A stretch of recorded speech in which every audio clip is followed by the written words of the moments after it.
All right, let's talk about a critical update for all you Amazon FBA sellers, because this is something that could be silently draining your profits if you're not paying attention.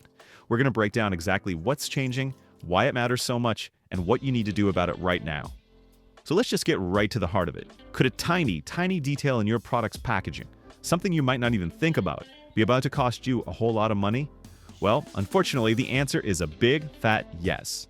Okay, so picture this. You've got a product, and its package is just under a key size limit. Let's use Amazon's own example. The cutoff for a small parcel is 35 centimeters, so your package measures 34.5 centimeters. You're in the clear, everything looks good. But now, look at this. If that exact same package gets measured at just 1 centimeter more, pushing it over that 35 centimeter line, bam, it gets kicked into a totally different and way more expensive FBA fee tier. And just like that, your fulfillment cost goes up for every single unit you sell from here on out. So what is going on here? This isn't just Amazon getting picky with a tape measure.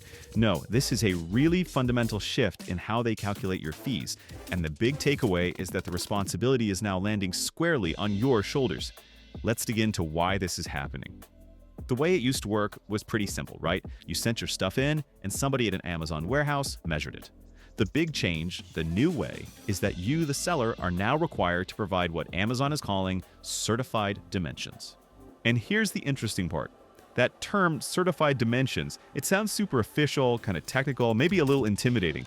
But you know what it really is? It's just the measurements you take yourself with a standard EU-compliant device. And yeah, that could be something as simple as a regular old tape measure. And this image right here, this illustrates the most important point you need to get. It is not the size of your actual product that matters for your FBA fees, not at all. It is the size of the final, ready-to-ship packaging, and that includes any loose polybag material, floppy handles, or even just excess air you could press out. Okay, let's talk about the timeline, because a clock is officially ticking. And in this case, doing nothing, just letting this slide, could be the most expensive business decision you make. You might want to circle this date. Starting February 17th, 2026, Amazon's going to start sending out these verification requests. The moment you get that email, you have a 60-day window to act. And listen, this is your one and only shot to provide your own accurate, up-to-date measurements. And this is where it gets really serious. If you ignore that request, or you just don't get around to it in those 60 days, Amazon's policy is crystal clear. They will automatically lock in whatever dimensions they already have for your product, and from then on, that's considered certified. So if that old data is wrong, you could be stuck paying higher fees forever. Okay, so you know you have to do this. The next question is, how do you actually do it right? Let's go through the exact process to make sure the data you submit is accurate and gets accepted, so you don't have any nasty surprises with your fees. Amazon has actually laid out a pretty simple 4-step process. First, put your package on a flat surface. Second, and this is key, extend all the loose parts and press out any extra air. Third, use a compliant tape measure. And fourth, make sure you record it correctly. The longest side is the length, the second longest is the width, and the shortest is the height. But what happens if you do everything by the book? You submit your dimensions, and then Amazon comes back with different numbers that are going to cost you more. Well, you do have the right to appeal. It's a really valid question, right? You could find yourself in a situation where you totally disagree with the measurements Amazon has certified. So what can you actually do? Are you just stuck?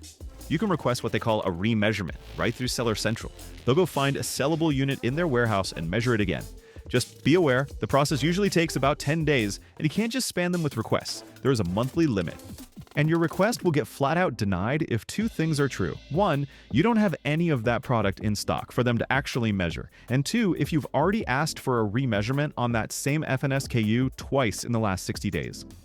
All right, let's tie all this together. What should you be doing right now? Let's build a practical, simple action plan to make sure you're protecting your profits. So here's your takeaway. First, right now, go through your catalog and find any products whose packaging is close to those fee tier cutoffs. Those are your highest risk items. Second, look at your packaging. Can you make it smaller? Use snug, rigid boxes or even vacuum-sealed bags. Tuck in those flaps. And finally, whatever you do, do not miss that 60-day window when your notification comes. And I'll leave you with one last thought. This whole policy is officially starting on Amazon.de in Germany, but Amazon has already said they'll let sellers know when it expands. It's almost certain this is a preview of what's coming to all of Europe. That means getting your measurements and your packaging right today is more important than ever.